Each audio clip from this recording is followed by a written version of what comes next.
My name is Daniel Carter.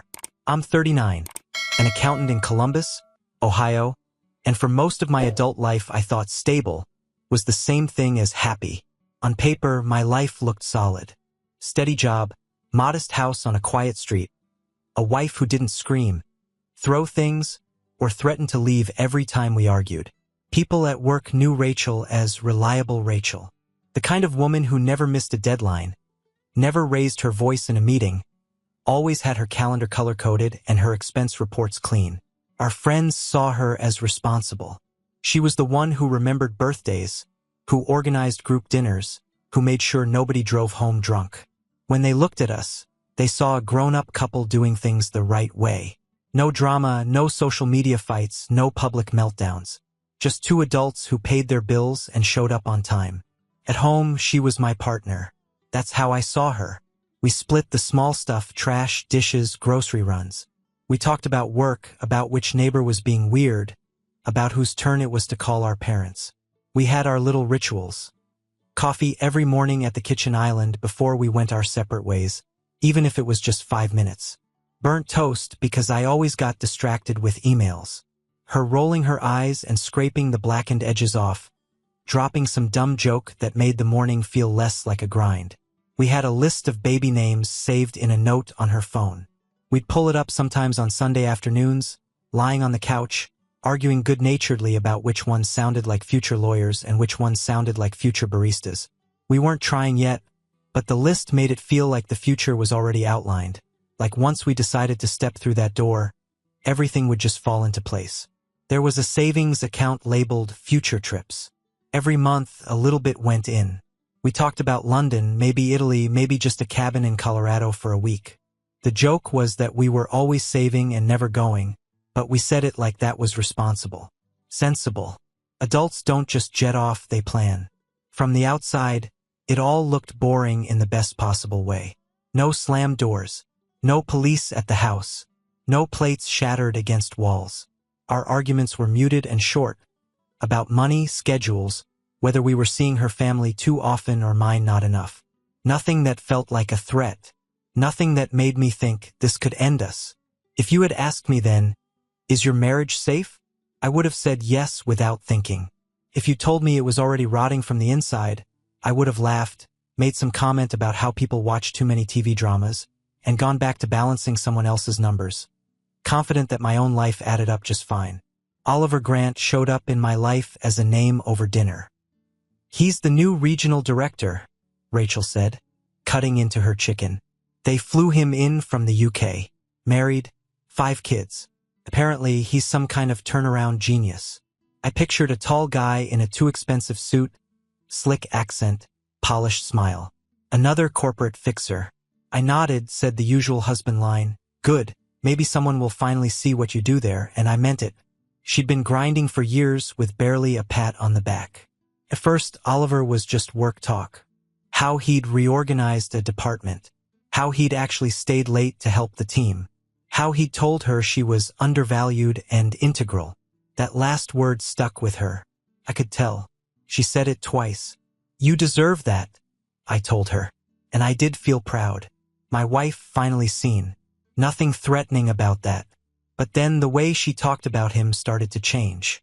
His name slipped into conversations that weren't about work. We'd be watching a show, and she'd suddenly say, "That reminds me of something Oliver said today," and then repeat one of his jokes or some little phrase he used. She'd mimic his accent, laugh a little harder than the joke deserved. First, I brushed it off. People latch onto new personalities, especially charming ones, especially when they've been starved for recognition. But her voice changed when she said his name. Just a slight lift, a lighter tone. I wasn't hearing that tone much when she said mine. I noticed the way she checked her phone more often. Screen lighting up at dinner. Quick glances. Half smiles. Thumb flying over the keyboard and then the phone face down again like that erased the fact it happened. One night she was in the shower, music playing loud off her Bluetooth speaker. Her phone buzzed on the dresser. I didn't go looking for anything. It just lit up right in front of me. Dinner confirmed. Just us two. It'll be good to talk calmly. Oh, my chest tightened. But my mind didn't explode. It narrowed. She came out wrapped in a towel, hair wet, humming. I kept my voice level. "Big plans tomorrow?" I asked. She didn't flinch. "Yeah, dinner with Oliver. New project stuff. He wants to pick my brain without all the office noise." Like it was the most normal thing in the world. Like I hadn't just read the words "just us two." I nodded, pretending to think it over. "Work's work," I said. "Do what you need to do." On the outside, I was calm. On the inside, something small but important shifted. For the first time in 8 years, I didn't fully believe my wife was where she said she was going to be. After that just us two dinner, the air in the house changed. Rachel didn't come home at crazy hours, nothing obvious like that. It was quieter, colder. She started rolling in a little later than usual, blaming calls that ran long, or Oliver needing last-minute revisions. Technically believable, emotionally off. Her phone became an extra limb. On the counter while she cooked, next to her while we watched TV, the screen tilted away just enough to be polite and secretive at the same time. She'd smile at messages she never mentioned, the kind of soft smile a woman usually saves for the person she goes home to. Our talks about kids got pushed back without us ever saying, "We're not doing this anymore." One night, I brought up the list of baby names almost as a test. She didn't even look up from her phone. "Let's talk about that later," she said. "Work's insane right now." Later. Everything became later. On the couch, there were more silences than conversations. I'd look over at her and feel like I was watching someone from across a waiting room. Familiar face, no real access. I caught myself wondering when she'd stop telling me about her day and started telling it to him. One Friday night, after a dinner where we barely exchanged 10 real sentences, I put my fork down and said her name. "Rachel, sit down for a minute." My voice was steady. My insides weren't. She sat, arms crossed loosely, eyes already defensive. "I miss you," I said. "Not the body next to me. You. And I know something is happening with Oliver." She didn't deny it. That was the worst part. "There's something," she said finally. "He pays attention. He admires me. Feels good. But nothing physical has happened. I swear to you, Daniel. Admiration. Tension. Feelings." She stacked the words like a shield, as if because they weren't touching, it meant she wasn't cheating. I let the silence sit between us until it felt like a wall. Then I stood up. No yelling. No slammed doors. I just walked down the hall, opened the guest room, and lay down on that cold, unfamiliar mattress. First night in a separate bed in 8 years. Even if she was technically telling the truth, I knew it in my bones. The marriage we had before that night was already gone. I didn't know their names at first. I just heard about the girls from work. Later, I learned about them, Lindsay Brooks and Heather Collins. Both are single. Both are loud. Both experts on everyone else's relationship but their own. Rachel talked about them the way women talk about a new gym class. Energized, lighter, a little reckless. "Lindsay says I've been wife mode since I was 22. She told me once, laughing. "She says I need to remember I'm still my own person. Nothing wrong with that on the surface. Everyone should remember who they are." But underneath the buzzwords and pep talks, there was rot. These two turned every lunch break into a sermon about freedom. Monogamy was a social construct. Marriage was security, not passion. Being desired by someone new was framed like a spiritual experience. A pilgrimage every woman deserved before she got too old. I didn't hear the actual conversations in real time. I only pieced them together later from messages, from what Rachel slipped up and repeated, from the way their names showed up around the same time my marriage started circling the drain. They told her one mistake wouldn't destroy a marriage if no one ever found out. That good men forgive. That she could have her excitement and keep her stable life too, as long as she was smart. Then the annual Summit West Company dinner came up. Corporate events, open bar, hotel blocks reserved, music loud, people scattered. A perfect cover for people who wanted to disappear for a couple hours. Heather joked first, Rachel later admitted that much. Something like, "If you and Oliver were ever going to sneak off, that'd be the night." They laughed. Then they stopped laughing and started planning. Excuses, timing, logistics, a fake emergency with a sick friend, a hotel room booked under a quiet name, while I was at home trying to patch holes, suggesting movie nights, planning lunches, asking how her day really was. She was already 1 foot out the door, letting their voices drown out anything that sounded like commitment or loyalty. By the time I realized how deep they'd pushed her, the plan was already in motion. There's a point where you stop asking, "Am I overreacting?" and start asking, "Am I blind?" I hit that point one quiet afternoon when Rachel left for a strategy meeting, and I was alone in the house with her laptop sitting on the kitchen table. I didn't pace, didn't wring my hands. I just pulled the chair out, sat down, and opened the lid. Her email was already logged in. I told myself I wasn't doing this as a jealous husband. I was doing it as a man who needed to know if he was crazy or not. There's a difference. The inbox was clean, too clean, but archived folders? Drafts? That's where people hide the things they don't want to delete but don't want in the open either. I started scrolling. First, it read like normal work talk. Deadlines, metrics, corporate nonsense. Then the tone shifted. Buried in archived threads and half-finished drafts were messages that didn't sound like regional director to employee. They sounded like two people playing careful with words, hoping the subtext would carry what the text couldn't. Best night of the year. I didn't want it to end. Next time, we'll make sure we have more than an hour. Same hotel as before. I'll confirm the room, dates, times, a room number. Comments about how they had to be more careful because Rachel deserves to keep her life intact. My stomach dropped, but my hands didn't shake. I just kept reading. Some emails were deleted on her end but still sitting in his replies. Little slips. References to the way you looked out of that dress. Or finally getting to touch what I've been thinking about for months. So much for nothing physical. Then I found the confirmation that tied it all together. A message about the Summit West dinner, followed by Oliver's reply confirming a room at a nearby hotel. Date, time, and a line that closed the door on any doubt. I'll let you slip out with your sick friend routine again. Just us. No interruptions this time. I sat there, looking at the screen, and something inside me went quiet. Not broken, just done. I didn't yell. I didn't punch a wall. I copied everything. Screenshots, emails, drafts. I moved methodically, like I was building a case for someone else. I saved it all to an external drive, labeled it something boring, and slid it into my desk drawer. Then I made a call. My Uncle Mike Dawson, retired detective, picked up on the second ring. I told him what I'd found. His voice shifted halfway through, from uncle to cop. "If you're going to do this," he said, "we do it right. No gray areas. No he said, she said. You understand." "I do," I said. Next came Josh Miller and Tyler Hughes.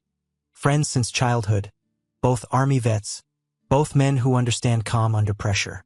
They sat in my living room that night while I laid everything out. The emails, the hotel, the lies. We didn't talk about revenge. We talked about evidence. No fists. No screaming scenes in the driveway.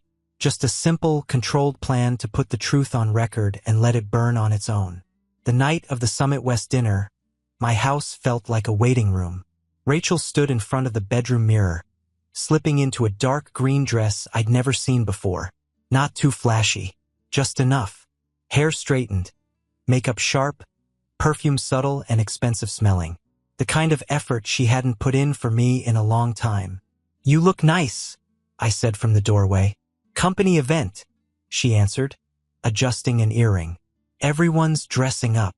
I nodded, like I didn't know there was a hotel room already reserved 10 minutes away. On the drive over, she scrolled her phone, thumbs moving fast, screen turned just enough away that I couldn't see names. I watched the glow on her face, the small half-smiles. My hands stayed relaxed on the wheel. "Are you nervous?" I asked casually. "Just a lot of higher-ups tonight," she said. "And Oliver wants to talk about expansion targets." Right, expansion. The dinner was held in one of those hotel ballrooms that always smell like reheated food and old carpet. Round tables, white tablecloths, Corporate banners on stands, a projector screen at the front, a DJ in the corner trying to pretend this was a party and not a budget meeting with alcohol. Summit West liked to pretend it was a family. Spouses were invited, kids mentioned in speeches, loyalty praised between courses. Watching all those fake smiles, I wondered how many other people in that room were lying to the person sitting beside them. We did the usual rounds. Handshakes. Nice to finally meet you. I've heard so much about you. I played my part, the supportive husband who laughs at the right moments and asks bland questions. I'd seen Oliver's picture online. In person, he was exactly what I expected. Tall, tailored suit, controlled charm, the accent doing half the work for him. He shook my hand like we were equals for 5 seconds, then turned his attention back to the employees that fed his ego. Through all of it, I watched Rachel. The way her eyes found him across the room a little too often. The way her phone stayed on silent, screen lighting up in her hand, her gaze dropping to it like a reflex. Around midway through the evening, while people were picking at overcooked steak and pretending to enjoy it, Heather walked over to our table. She leaned down, put a hand on Rachel's shoulder, and whispered in her ear, "Showtime." Rachel's face shifted as she turned to me. Concerned, apologetic, rehearsed. "Babe," she said, touching my arm. "Heather's not feeling well. She thinks it's her blood sugar or something. I'm going to take her to the hospital to get checked out." I looked at Heather. She wasn't sweating. She wasn't pale. She was an average-looking woman in a cocktail dress pretending to sway just enough to sell the story. "You want me to come?" I asked like I hadn't read the script already. Rachel hesitated just long enough to make it seem real. "No, it's okay. Stay. Enjoy the night. I'll text you, okay?" I let a beat of silence sit there. Then I nodded. "All right," I said. "Go ahead. Make sure she's okay." Relief flashed across her face. She kissed my cheek, light, quick, almost grateful, and walked out with Heather, heels clicking toward the lobby, toward the elevator, toward the room number I already had written down. As soon as they were gone, I checked my watch, finished the water in front of me, and pushed my chair back. "Restroom," I told the table. No one cared. I walked out of that ballroom and into the parking lot, the bass from the DJ rattling faintly behind me. I sat in my car, pulled out my phone, and typed one simple message to the group chat with Uncle Mike, Josh, and Tyler. "She's on the move. The hotel plan is live." Then I started the engine and drove toward the place where my marriage was about to die on camera. The hotel sat 10 minutes from the dinner, lit up against the dark like every other chain off the highway. I'd been there the day before with Uncle Mike, walking the halls like we belonged, confirming the floor and the room number. The receptionist had already been quietly taken care of. Cash, no drama, one spare key. By the time I pulled into the lot that night, they were already inside. Josh's truck was parked 2 rows over. Tyler's sedan sat near the side entrance. I spotted Uncle Mike's beat-up car closest to the door. I walked in like any other guest, nodded at the front desk, and rode the elevator up without saying a word. We'd agreed on a simple plan. They'd watch the hall and the stairwell. I'd handle the door. No one runs. No one touches anybody. No shouting match in the hallway. Just clear, clean evidence. The hallway carpet swallowed our footsteps. The air was too warm, the way hotels always are. I stopped in front of the room I already knew by heart. Light showed under the door, then went dark. We waited 10 minutes. Not out of cruelty, out of certainty. Uncle Mike checked his watch, gave me a small nod. "Whenever you're ready," he said quietly. I slid the keycard in. The lock clicked, soft as a throat clear. I pushed the door open. What I saw didn't surprise me. My wife is in bed with her boss. Sheets twisted, clothes scattered, both of them frozen in that split second where pleasure flips to panic. I didn't yell. I didn't ask why. I just stepped inside, raised the small camera in my hand, and let it record. Oliver scrambled, grabbing for anything to cover himself, stammering my name like we were friends. Whatever authority he wore in the office was gone. He looked like a scared kid who'd been caught stealing. Rachel's face crumpled. She tried to talk, to reach for me to explain the unexplainable.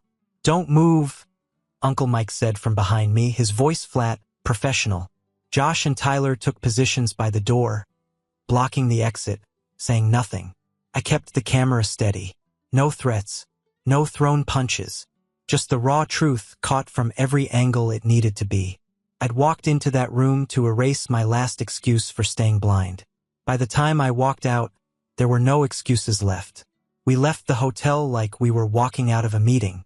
No yelling in the hallway, no scene in the lobby, just 4 men stepping into the night. Me with a flash drive in my pocket and 8 years of marriage closed like a file. I shook their hands in the parking lot.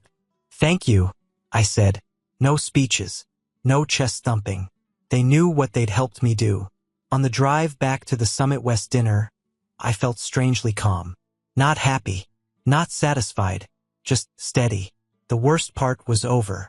Now it was about making sure there was no way for anyone to rewrite what happened. The ballroom was still alive when I walked back in. Music, small talk, fake laughter. People had no idea that one of their star managers had just been recorded detonating her career 10 minutes down the road. I went straight to the AV table at the back of the room. "Hey," I said to the tech guy, holding up the flash drive. I put together a little surprise tribute video for the team. Rachel's really been the heart of the office. Thought it'd be nice to show something. He didn't ask questions. Just plugged it in, queued it up, and gave me a thumbs up. The company president took the mic to ramble through some speech about growth and opportunity. At the end, he smiled and said, "And now one of our own has prepared a special video. Let's take a look." Lights dimmed.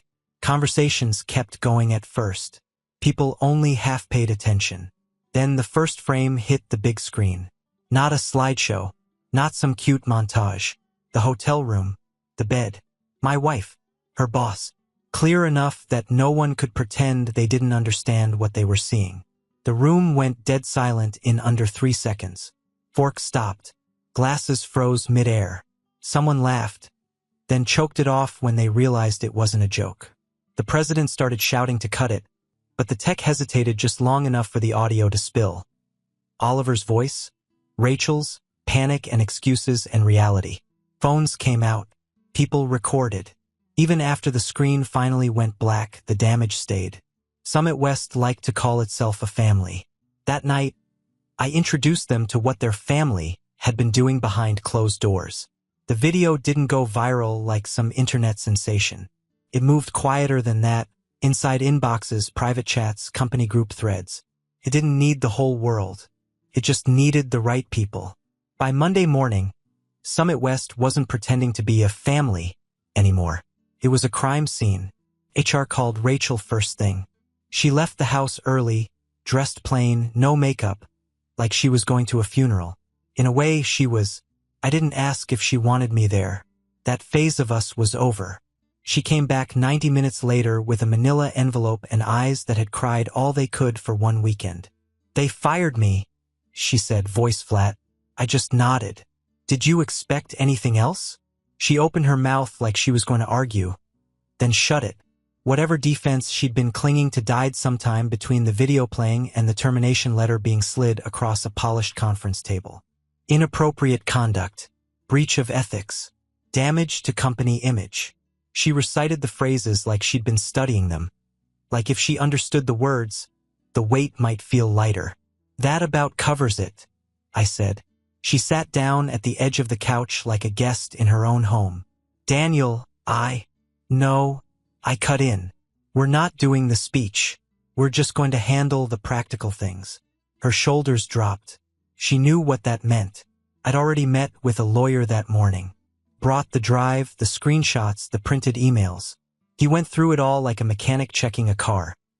Professional, detached, focused on what was broken and what could be salvaged. "This is about as clean as it gets," he said. "You were smart. No violence. No threats. Just facts. Judges like facts. Can we keep this from getting messier than it has to be?" I asked. He looked up. "Messy is already done. What we can do is make sure you don't bleed in the process." We filed for divorce that week. Rachel moved into a short-term rental closer to downtown. She took her clothes, some books, and a few pictures. She asked if she could take the framed wedding photo from the hallway. No, I said. That stays or it gets trashed. Either way, it doesn't follow you. She stared at the picture for a long time before leaving it leaning against the wall. Summit West tried damage control. They put out internal statements about serious violations and unacceptable behavior from leadership. Officially, they didn't name names. Unofficially, everyone knew. The video hit private business forums next. Then a couple of anonymous industry blogs that specialize in corporate scandals and leadership failures. Oliver turned from turnaround genius into a cautionary anecdote in under 2 weeks. His wife found out fast. I didn't send her the footage directly. Someone did, I still don't know who. Could have been an employee, an assistant, someone in IT, a board member. It didn't matter. It landed. When her attorney's office reached out to my lawyer, it wasn't to coordinate. It was to say, we'd like a copy of everything. She had 5 kids, a big house, a life built around the story of a respectable husband who traveled for work. That story died in high definition. From what my lawyer heard through their side, Oliver's world collapsed in a sequence. Suspension, internal review, termination for cause, bonuses pulled, stock options frozen, future recommendations evaporated. The man who used to stride through offices giving orders was suddenly a quiet example in HR presentations about boundaries and professional conduct. I didn't take any joy in that, but I didn't feel sorry for him, either. He made decisions. I just turned the lights on. Rachel's orbit shrank quickly. Lindsay and Heather stopped texting her within days. No more empowerment talks. No more "you deserve to feel desired." When the fallout hit, they switched vocabulary.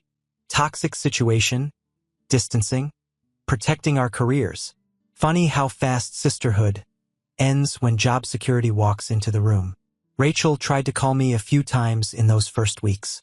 I let them ring. When she finally sent a long text about closure and understanding each other, I gave her one clear answer: we'll talk through lawyers, not feelings. There were no more emotional conversations after that. Court was simple. My lawyer laid out the story in neat order: emails, texts, hotel booking, the video, the timing of the affair, the financial contributions over the years, the accounts, the house, the car. No embellishment. Just a straight line from "we got married" to "she chose this." Rachel's attorney tried to talk about stress, workload, and emotional neglect. They poked at me, looking for a reaction they could spin into unstable or controlling. I didn't give it to them. I answered every question directly. I looked at the judge, not at Rachel. When asked about the video, I described it clinically, like it was evidence in someone else's case. When it was Rachel's turn, she cried. Talked about feeling unseen, undervalued, disconnected. It might have landed if there hadn't been a room number and a recorded lie attached to her name. Judges see a lot. They can tell the difference between a marriage that eroded on both sides and a marriage where one person picked up a hammer. We got the ruling faster than I expected. House mine, car mine, retirement accounts, heavily in my favor. No alimony, no claim on future earnings. The judge cited egregious marital misconduct and documented intentional deception. When it was over, we stood there in the hallway outside the courtroom for a second. 2 people who used to share a bed now just shared a moment of silence. "Daniel," she said quietly, "do you hate me?" I thought about it. "No," I said. "I just don't know who you are anymore. And I won't build my life around someone I can't trust." She nodded, eyes wet, lips trembling. Then she turned and walked away, heels clicking down the hall until the sound disappeared. The video kept circulating in certain circles for months. My lawyer told me it showed up in a training seminar he'd attended. Blurred, anonymous, but unmistakable. I started getting messages from people I hadn't talked to in years. "Saw something today that reminded me of you. Hope you're doing all right." I was not perfect, not healed overnight, but all right. I changed little things first. Cleared out drawers filled with stuff that wasn't mine. Repainted the bedroom. Took our wedding picture down and threw it in the trash without ceremony. Canceled the future trips account and rolled the money into an investment under a different name, Reset. I went back to the gym regularly, not as some revenge body project, just to feel my lungs work and my muscles burn and remember that I lived here, not in my email or my marriage or my anger. Some nights, people would send me the clip again, like I hadn't seen it, like I needed reminding of what had happened. I stopped opening those messages. I don't need the video anymore. For a while, it was proof that I wasn't crazy, that I hadn't imagined the change in her voice or the distance in our bed. It was my line in the sand, the exact frame where denial ended and reality walked in. Now it's just a file that exists somewhere on hard drives and in private chats, passing between strangers who don't know the whole story. What matters to me is simpler. The door I opened that night in the hotel closed something that needed to be closed. It cost me a marriage, but it gave me something I should have valued more from the beginning: my own peace. I walk into my house now and I don't wonder who she's texting. I don't listen to lies in small talk. The quiet is different. It's not distance. It's space. Space I earned by finally refusing to pretend I didn't see what was right in front of me. Subscribe and stay one step ahead of cheaters. And trust me, the next story makes this one look like a fairy tale.